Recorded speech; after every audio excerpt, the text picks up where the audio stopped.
My name's Ryan Thornton, and I'm Everett and Grace's dad, and I just wanted to tell a little bit of the story on how I got to be in Hawaii in 2019.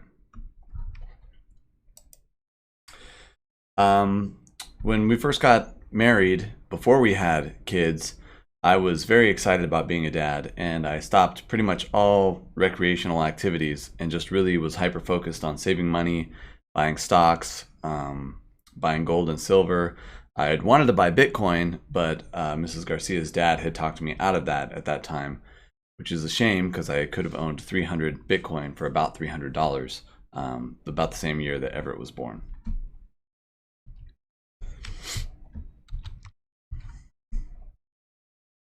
We were really focused on health at the time when Everett was born. We were feeding the kids, or we were feeding ourselves pretty much all organic food, and really hyper focused on doing the research on what the best idea was to raise kids. And at the time we were living in Southern California, and the pollution and the traffic and just everything in Southern California is not really the ideal scenario for raising kids. So I kept upping my career over and over again, trying to get more wages, and eventually landed a job in Oregon managing data centers for a whole bunch of internet service providers all across the country for a company called Visp.net. Visp.net was a really good job for me. These are all images of before we moved to Oregon, right here in our little apartment in Oceanside. Also, we lived in a very small apartment, so we really kind of needed to move anyway, and I figured that was a good time to move to the country and get more fresh air, fresh water, and hopefully some land for a reasonable price, which is very difficult to do in Southern California.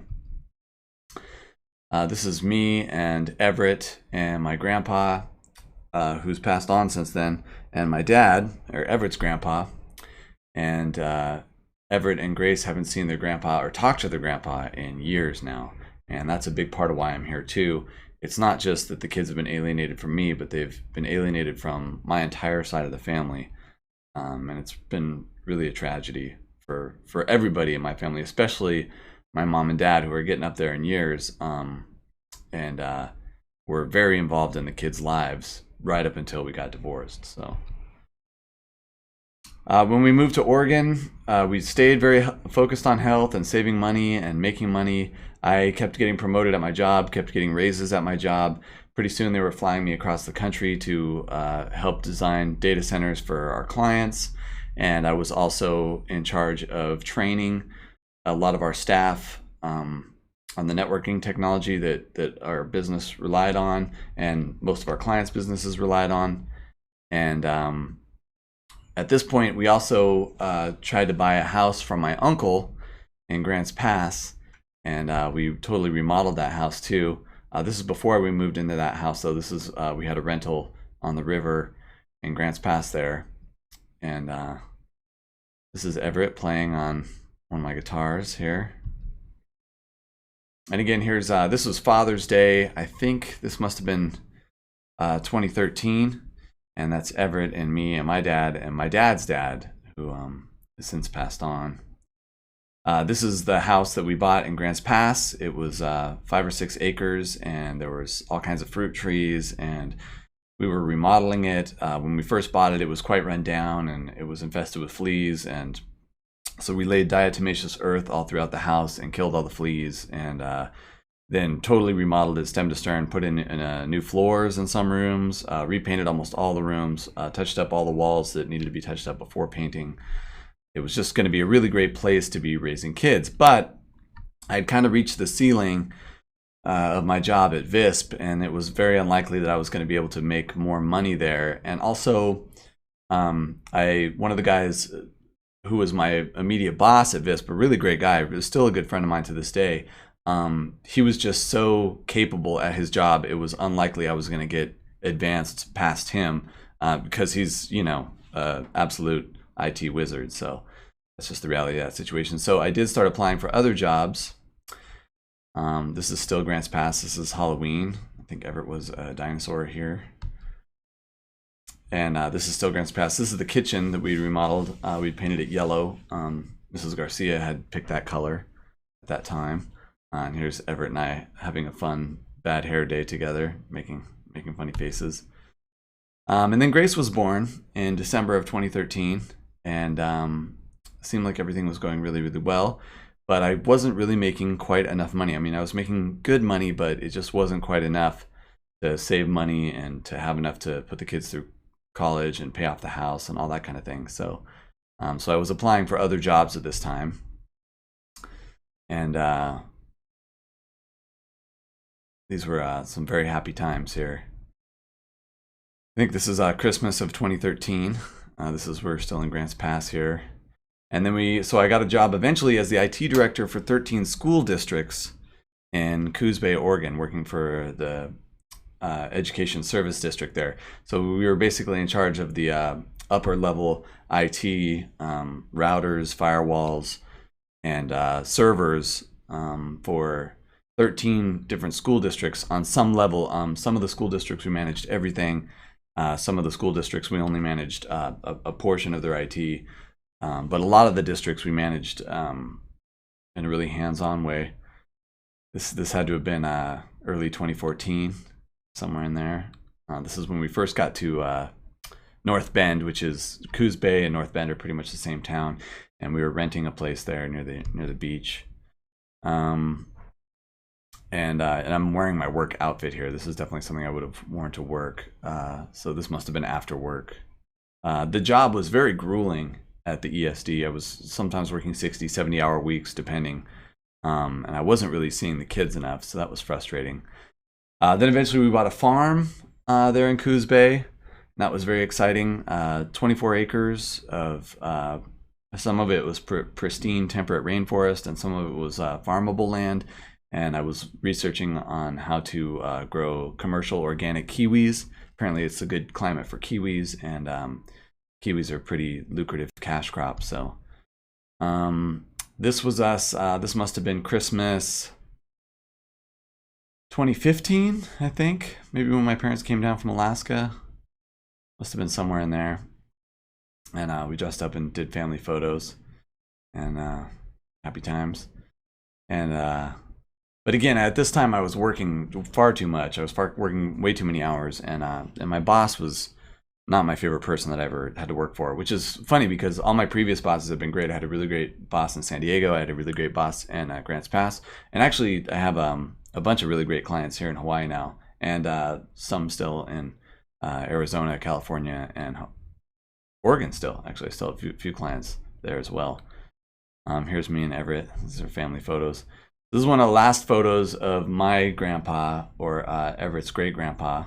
And this was at my dad's house there in Grants Pass. He owns a small farm in Grants Pass, and is hyper-focused on growing organic food, corn, tomatoes.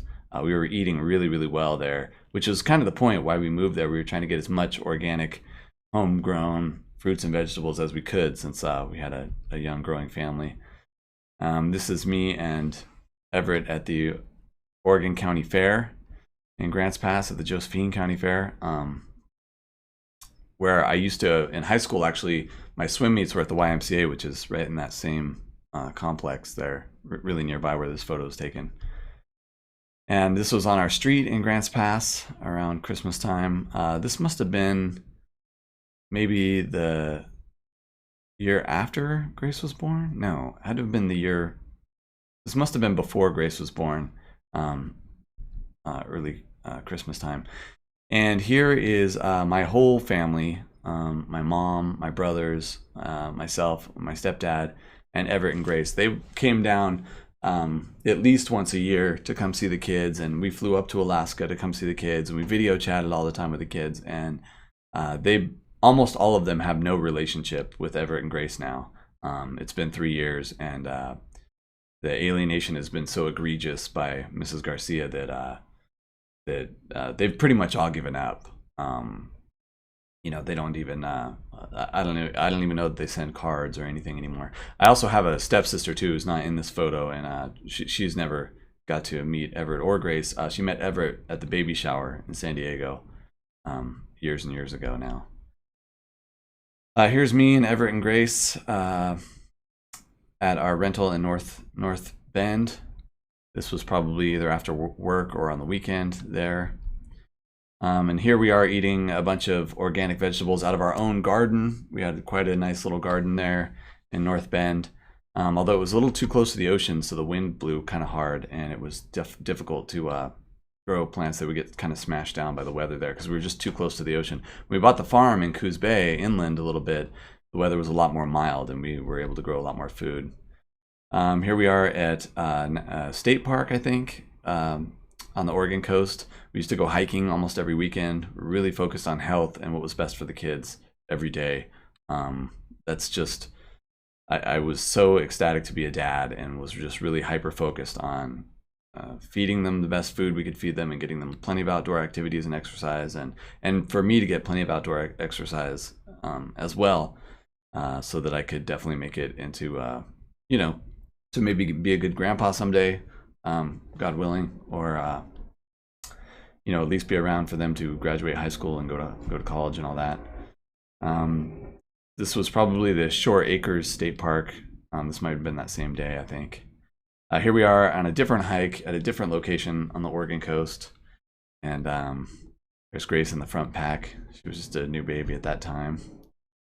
And this is a different day, again, on a different hike, also in that kind of same general area, but a little ways away.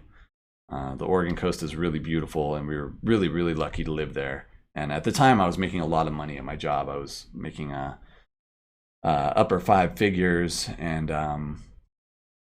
plus we were still playing in the band, so we were making a lot of money on the weekends as well. But I wasn't getting enough time with the kids, and it was really starting to eat at me at that time. Because obviously the kids were my hyper focus, and we did need to make money. This is the Shore Acres Rose Garden. Pretty incredible place if you get a chance to go there. This is in downtown Coos Bay on one of my lunch breaks. You can tell I'm wearing my work outfit there. I used to try and get home and see the kids every day for lunch because I was working so many hours, and just really trying everything I could to be the best dad I could, even though I had a lot of hours. There's another hike. This, I think, was at the Golden and Silver Falls, which is one of the most spectacular hikes anywhere and that I've ever been on. We used to go on that hike quite a bit when we lived on the farm because it was nearby. This is also that same hike, but this is with my cousin Ariel. And again, this is another family member who was, very involved. She came and stayed with us and helped us in the garden and was, actively involved with the kids. And, she's just been totally cut out altogether of Everett Grace's life now, as has everybody on my side of the family, almost completely. Here we were building a well house. We were trying to put in a new well. And I used to always have Everett and Grace help me with the hands-on stuff, holding a tape measure, helping me load the wheelbarrow and going to the hardware store. I think at this point I had already resigned my contract at the ESD, and I was spending more time trying to improve the farm. We were going to build some Airbnbs and rent them out, and I was also doing my own private IT business at this time, and I was just starting to ramp up and get some clients, which was nice. But it was really just all about trying to make up for all the lost time that I'd already had with the kids because I had been working so much at the ESD. And so I was really just trying to spend as much time with the kids as I could. Here we are. This must have been like a weekend morning or something.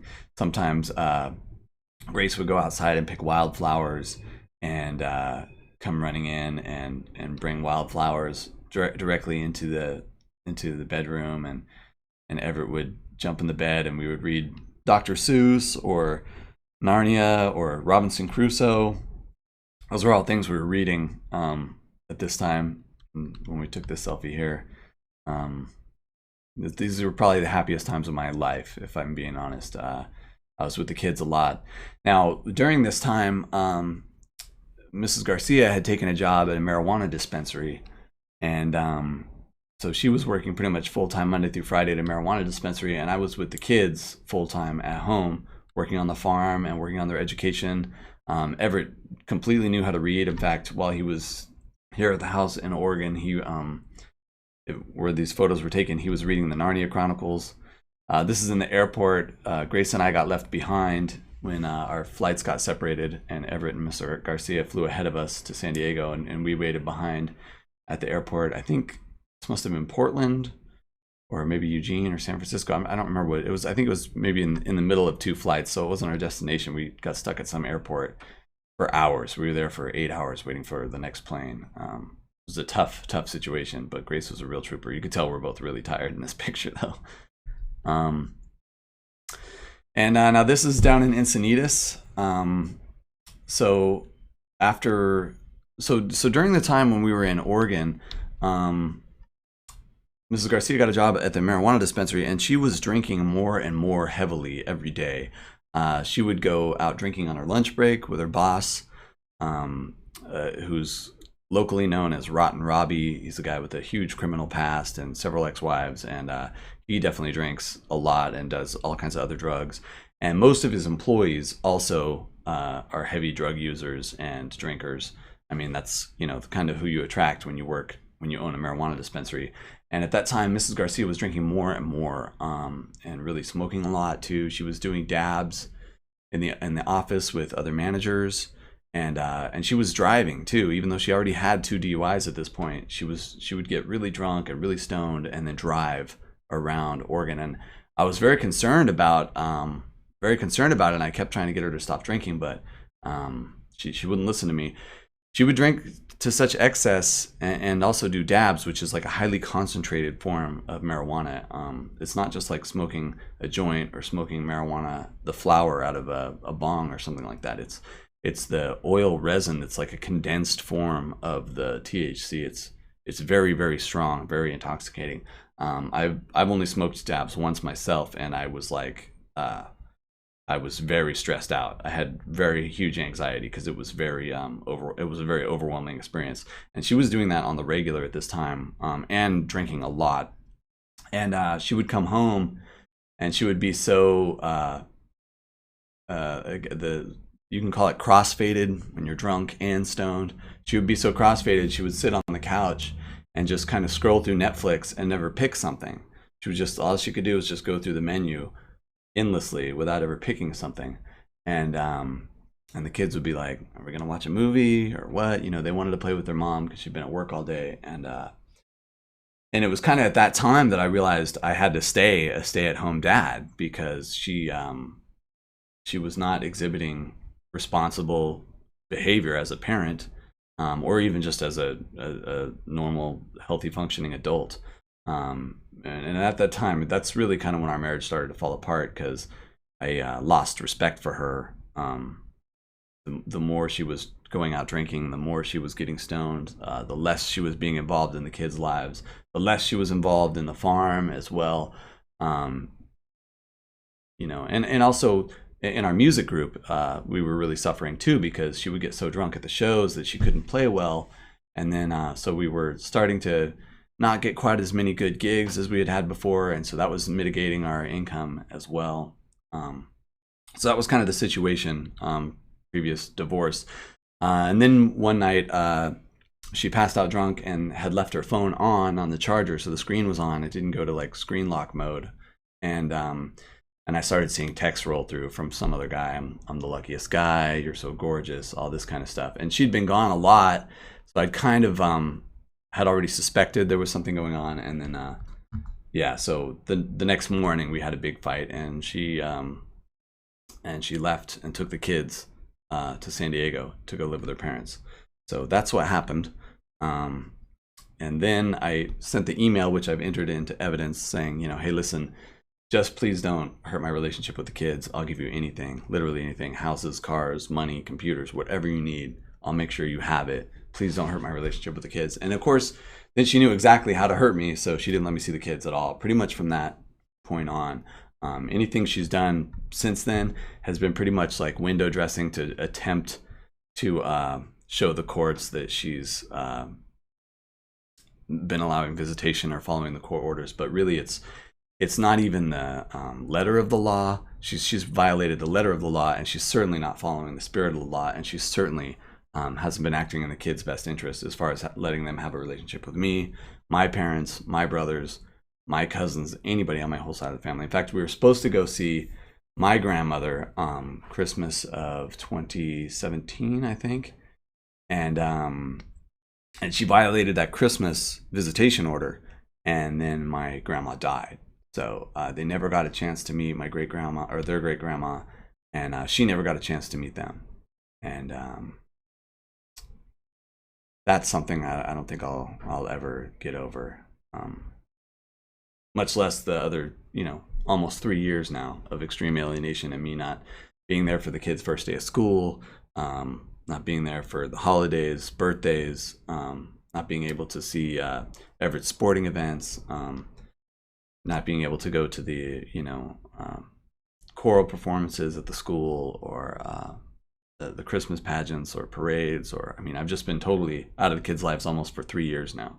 So, but as soon as she moved to Encinitas, as soon as she moved to Vista, to move in with her mom, I immediately, as quick as I could, closed up most of my business affairs in Oregon, which is very difficult to do. I had actually created quite a good, solid various streams of income there. I was running the local music school at that point, and I had a lot of IT clients, and I was still playing a lot of music. In fact, the band started doing really well again because we didn't have a severe alcoholic kind of sandbagging our performances. So we started getting a lot of really great gigs again, and so I was making a lot of money, and then I just had to drop it all because she wouldn't agree to any kind of shared custody situation.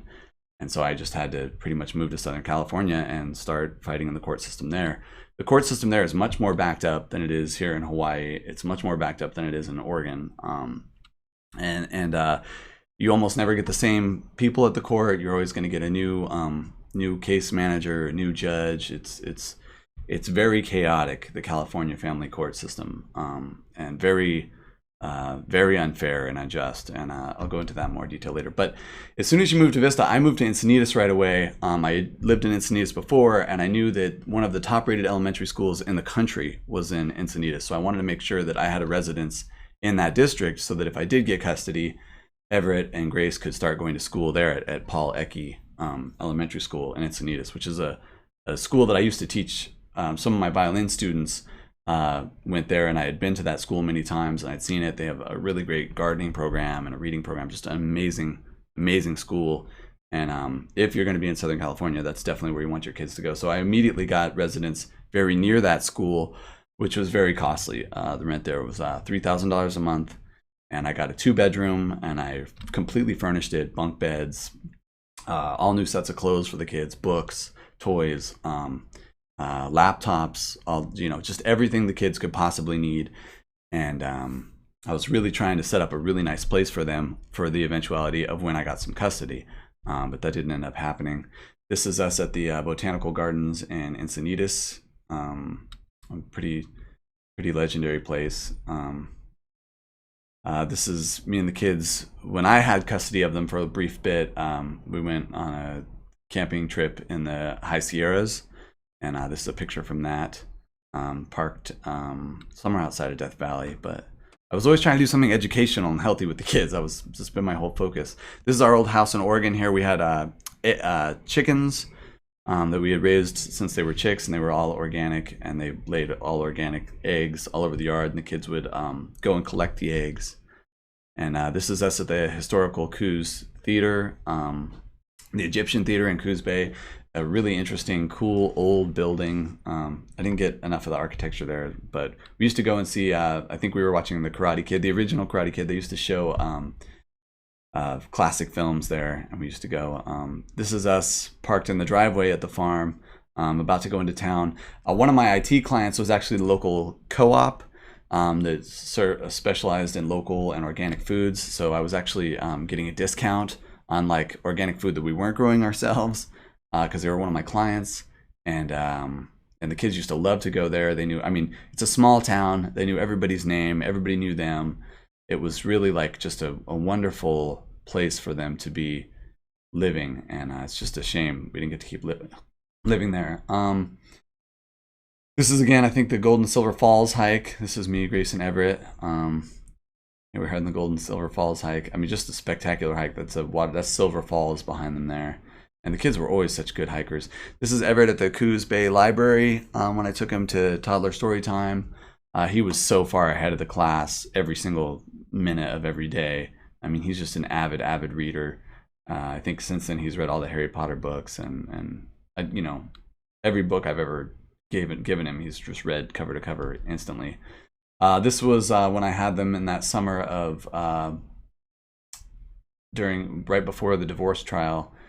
So this must have been the summer of 2017, I think.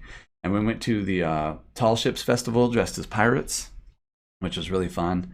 They have tall ships float in from all over the world to be there, the great big giant sailboats with multiple sails. And here we are. I think this might be on the street of the co-op or somewhere, and we're about to leave. But they used to love to go with Dad into town and go to all those stores where they knew everybody, and it's just a really good environment. Here we are camping on the Oregon coast. This is down in, this is quite a bit farther south from where we lived. This was in Port Orford, or just outside of Port Orford. I think this is called Cape Blanco. Really cold. Even though this is the summer, it was really cold, and I don't know, it was just a really, really fun adventure we went on. And this is the kids in one of our apple trees that we had. We had apple trees, and I had planted peach, cherry, plum, apricot. I mean, almost any kind of fruit tree you can think of. I had already planted them, but there were a few trees already there when we bought the farm. This is an apple tree. There were also Asian pear trees and blackberries and raspberries and strawberries. And this is us, I think, in downtown Coos Bay in front of the all-you-can-eat buffet that they had sometimes at the casino there. The kids used to like to go there. This is our garden. Grace was picking fresh strawberries out of the garden here. Here we are again on a hike. This is Golden Silver Falls. This was our inside of our house in Coos Bay. We had completely remodeled the kitchen. We had all new granite countertops, all oak cabinets, all stainless steel appliances. I mean, the place was really starting to be really nice right when everything went south. So, and they're eating organic French bread there. It's organic bread, organic eggs, everything. Just the eggs from our own chickens. Just the maximum amount of nutrition you could get, and that's what I was trying to work on with them. Here we are in one of the rooms we're remodeling. You can see remodeling repair up there on the ceiling. We had a leak in the roof, and I had already patched that and repaired that. And here we are in that room. And then here we are back down in San Diego at the Yellow Deli during one of the brief times when I got a visit with the kids before Mrs. Garcia stopped letting me see them all together. There was actually a 6-month window where I didn't see Grace at all. And she was so upset that she couldn't breathe. And because she had been living with her dad full time before that. And rather than acquiesce and let her see her dad, Mrs. Garcia bought her an inhaler, even though it was clear that the trauma she was going through was related to the divorce and the fact that she couldn't see her dad anymore. Instead, Mrs. Garcia got her an inhaler instead of letting her see her dad. And it's just, that's the level of depravity that we're talking about here. And anyway, here we are at the Yellow Deli. And here we are at the beach at the apartment in Encinitas near the Paul Ecke School that I had got. Those are clothes that I bought them. I bought them jackets, oversized warm jackets.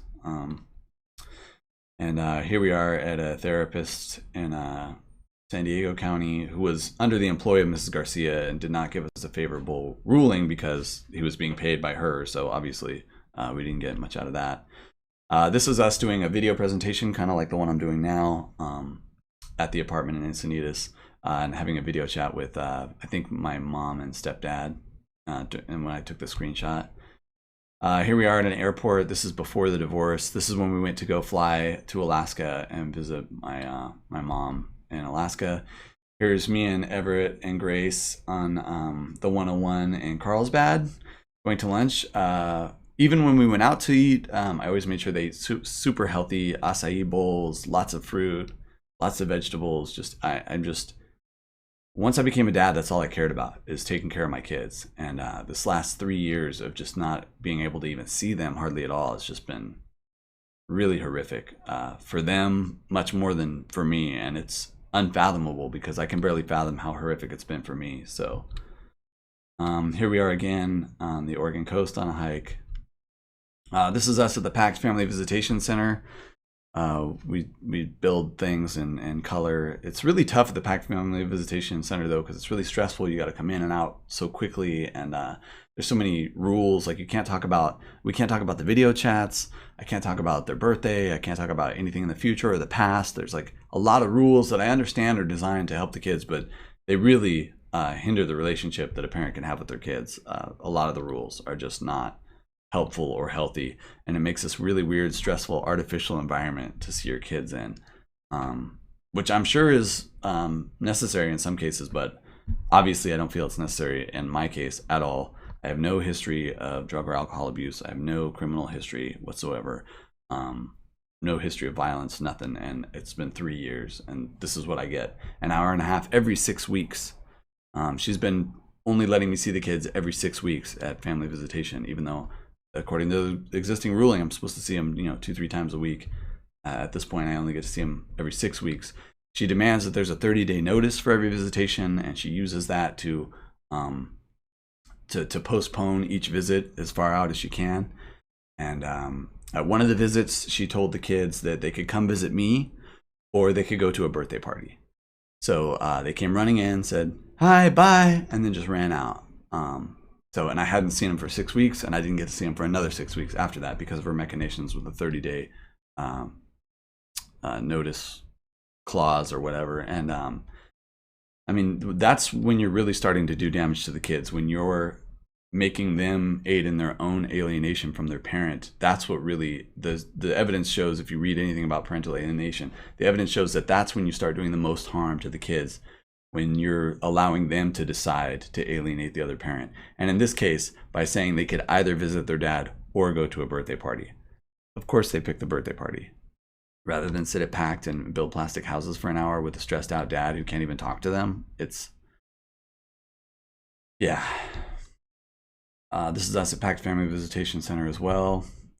And this is us at Packed Family Visitation as well. And you can see the kind of stressed out look on Grace's face, because there's like somebody there supervising, and they can't ask me questions, and I can't tell them answers to questions like why they don't get to see me, why they don't get to come see my house, why they don't get to see their grandparents, uncles, aunts, cousins.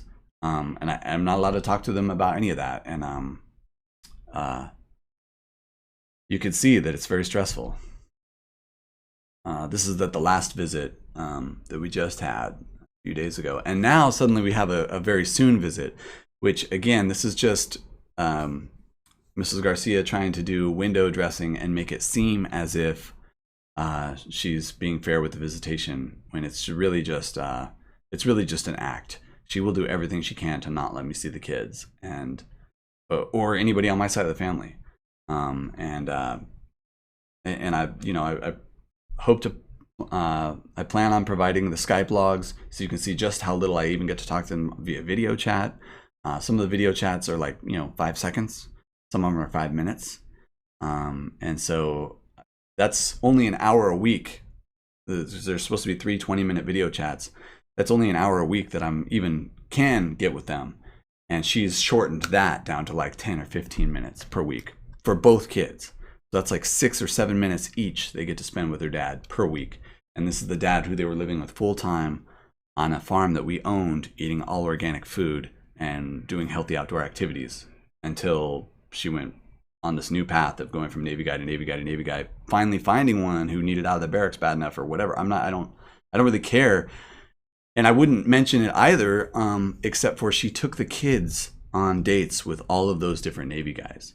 So I had to hear it from the kids, like, "Dad, who's Mike? Dad, who's Steve?"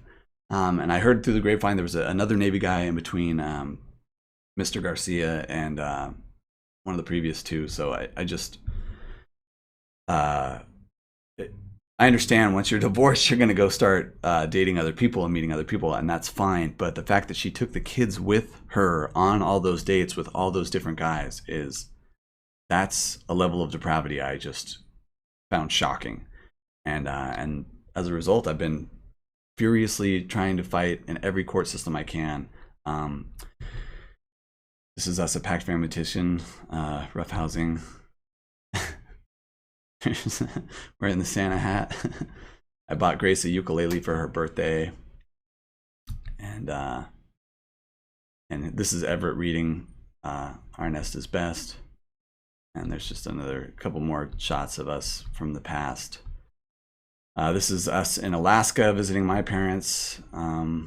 This is me and Everett and Grace going to the beach in my 1963 Dodge Dart. This is the second one. The first one I rebuilt myself from scratch. I didn't have time for that once I was a serious professional with kids, so I just bought this one as is. Here's the family. I think this is in Florence, somewhere north of Coos Bay, in one of those cute little towns. Here we are on another hike. I think this is Gold and Silver Falls again. Here's a really cute picture of Grace. I think this might have been Father's Day in Coos Bay. Here we are again at the Gold and Silver Falls on another day. This is Silver Falls again. And this is this was the patio area for the apartment that I had rented in Encinitas in the really good school district that they never got to live in. They only got to visit me a few times there. In fact, the judge in San Diego, Judge Powazik, felt bad for me, and so he ordered the maximum supervised visitation there was. He wouldn't give me the unsupervised visits because he wanted to go through all the allegations and stuff. But he did order me the maximum supervised visitations. But to hire a visitation supervisor in San Diego is $60 an hour. So I think I got 2 6-hour days and 1 3-hour day per week. So that's 15 hours a week at $60 an hour times 4. It ended up being like something crazy, like $8,000 a month to take maximum advantage of the visitation that I had with the kids. And at a certain point, I just ran out of money, especially because I kept getting fired because Child Support Services was come after me, yeah. So I mean, I had a couple of really good jobs that I got laid off of because Child Support Services came to the accountant and said, "Hey, this guy owes money." This is me and Everett and Grace and their cousin at Everett's birthday party that we threw for him at the apartment in Encinitas with a supervised monitor, but also lots of other kids and stuff. This is on another one of those visits. And another one, and we're pretty much back to the beginning now. So that's pretty much the story. Again, I don't have any criminal record whatsoever. I have no, other than minor traffic violations. I lived in Waikiki when I first landed here, and I got quite a few parking tickets in Waikiki, which I'm sure should come as no surprise to anybody.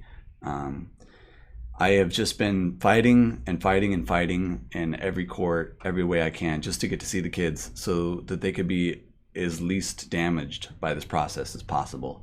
And Mrs. Garcia has fought me every step of the way, every way she could, violated every visitation order, violated every vacation order, violated the video chats. I'm going to provide all that evidence along with everything else I'm providing. And I've heard things from the kids like dad rhymes with bad, and dad is the worst person in the world, and something's wrong with dad. He needs help. He needs mental help. Something else that Everett told me at one of the visits in San Diego. And also this is a pattern that's not fresh for Miss Garcia or her family. Her big sister did the exact same thing to her ex-husband, and he can't see his kid at all. He doesn't even get video chats. He's a little bit less savvy than I am, a little bit less successful professionally, etc. So I think that all played into his abuse and his child's abuse, which are even more extreme. But this is a game plan that Mrs. Garcia and her family have been following from the very beginning. And I believe they do it in a bid to maximize child support. I don't think they actually care that much whether or not the kids see the dad, but she knows I can make 6 figures a year, and she expects that she's going to get half of that. So that, I think, has been the overriding directive of why she would not allow me to see the kids or allow the kids to see me.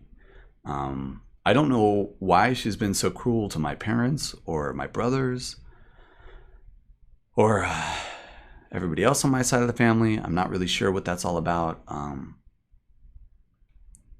The judge in San Diego, he didn't allow me to present almost any evidence. He said, I'm not going to accept that. I brought 10 or 12 character witnesses and a stack of recommendation letters this thick to the hearing. He didn't accept any of it. I don't know. I can only assume based on what occurred that he had some prior relationship, perhaps with Mrs. Garcia's father. They had a weird interaction in the courtroom that made it seem like they maybe knew each other, and her dad worked right down the street from that courthouse and was about the same age as that judge.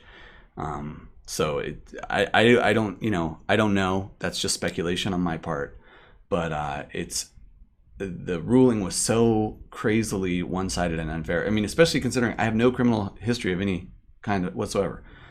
Since I've been under the restraining order, I've never violated it. I've never showed up anywhere I wasn't supposed to. I've never called anybody I wasn't supposed to. I've never emailed anybody I wasn't supposed to. And despite that, it's just a relentless abuse of me and the children. With the power of the unconstitutional family court system, especially in California. That was the most unfair, unreasonable ruling I've ever heard. So yeah, at this point, it's obvious that Mrs. Garcia doesn't act in the best interest of our children, and I want to be able to be the one who makes important decisions for them, whether that's medical, educational, where they live and how. I am not going to engage in the parental alienation that she's engaged in. If I had full custody, when I did have custody for that brief little time in the summer of 2017, I made them video chat with their mom every single night for half an hour. And frequently we would call during that video chat, and she'd be out at some bar somewhere, drinking and, on a crazy Skype phone on her cell phone, like moving around, like being jostled with loud music in the background. But I knew that it was the right thing to do, and I knew it was important for the kids to continue to have a relationship with their mom. And so I've really been the antithesis of what she's been during this process. And so far, I've just been absolutely punished for it every step of the way. And she brings up a lot of things from social media. She brought up a lot of stuff from social media in the last hearing. A lot of it was stuff I didn't even post, that wasn't even mine. Like things other people had posted on my wall. So as a result, I'm no longer on social media in a meaningful way. And that's also really cost me financially, because given that I do music and computer services, and those are services where you need to communicate and be able to advertise with clients and stuff, it's been really, really difficult. And in fact, I can't post, if I have a show, I can't post about the show that I have, regardless of the fact that I can't go on social media anyway, because she'll just find random things that aren't even really related to me to bring into the courtroom and use against me in the courtroom. Very successfully in California, I might add. I can't even advertise where I'm gonna have a show, because I did that here in Honolulu, and she served me legal papers at the show. So here I am at the show, and this guy comes up and goes, Rye Thornton, and then hands me like a big fat stack of paperwork. And of course, it was about money. She wants to get paid. It was, this is the back child support you need to pay. And it was for some hearing in California, even though we all live in Hawaii. So I'd love to address any of the evidence that I know she's already submitted a big, thick folder that I already kind of paged through. It's as usual, it's ridiculous exaggerations. In some cases, out and out falsehoods, and I would love to address any one of those in turn. I just, I'm working, trying to stay alive.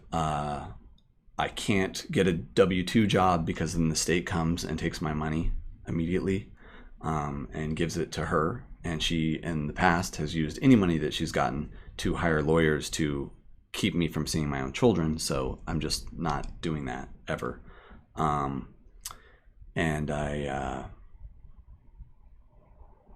so I am surviving here in Honolulu. I've got a cute little place that I'm not gonna show on here, because I actually am worried about my own safety.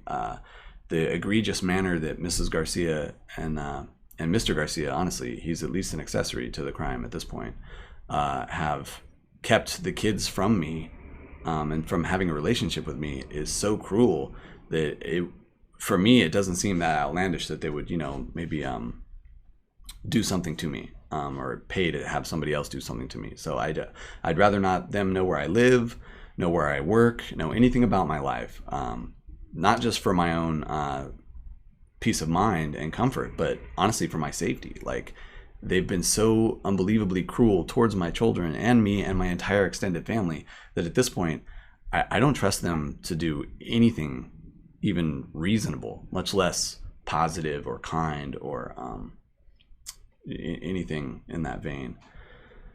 So yeah, I'm not a lawyer. I spent over $200,000 on lawyers, and I've just lost and lost and lost. So the judge almost never, in previous cases, has almost never let me actually talk, never let me call witnesses, never let me submit evidence. So I am submitting this evidence the only way I know how. I do a lot of video editing for myself and for other clients, and so I'm putting together this video, and I'm hoping somebody actually sees it, actually looks at the record and says, here's a guy who has no criminal history whatsoever and hasn't been able to see his kids for almost 3 years.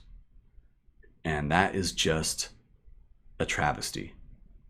It's a crime. It's a horrific human rights violation, especially for the kids. It's a human rights violation for me, for my parents, for my brothers and sisters, for my cousins, everybody on my side of the family. But it's a really horrendous form of abuse to 2 innocent children who had a fantastic life before this and didn't deserve to be dragged from Navy base to Navy base to Navy base, eating Jack in the Box, getting a broken arm, almost drowning. Some of the things I've heard that have happened to them under the watch of Mrs. Garcia and Mr. Garcia are just unspeakable. If you'd like to address those in the courtroom, I'd be happy to talk about them.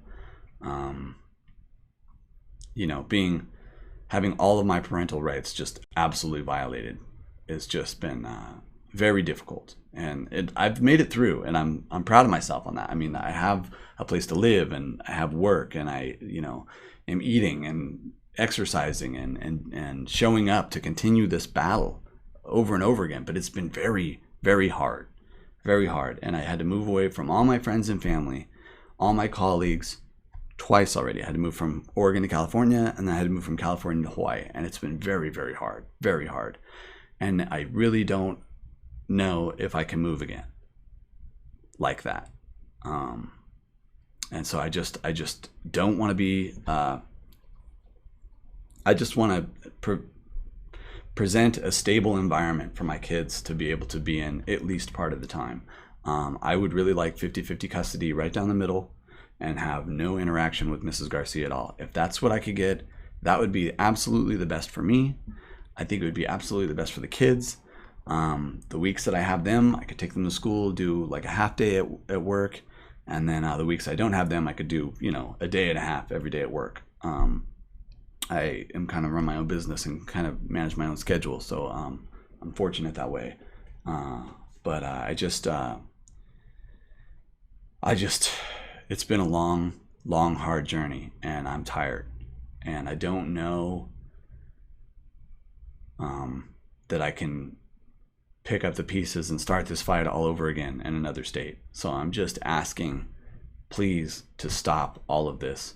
Give me at least 50-50 custody, and also put me in charge of educational and medical decisions, and erase any financial agreements between anybody. I mean, I've spent so much money in this process between moving and giving up all that business and all those business partners and colleagues, and paying bonuses because I had to leave and fire a bunch of people suddenly. I had a lot of employees in Oregon, and I had to leave so suddenly. I felt terrible, and so I ended up liquidating a lot of the company assets and just giving that money to my employees because it was the right thing to do. And I had a lot of savings. I had 10 Bitcoin, I had Tesla stock, I had a lot of gold and silver and land and nice cars, and now I basically have nothing. I've got one guitar left out of all that expensive music gear and computer gear. I've got this little cheap laptop and a guitar and the clothes on my back, and I don't need help, but I need to stop being persecuted by Mrs. Garcia, by the state, by whatever greasy lawyer she hires next. The one she had in San Diego was really just a really atrocious individual. The dealings I had with him outside of the courtroom were just like his true colors showed. He was just a foul individual. Yeah, I don't know what else to say. This is the whole thing.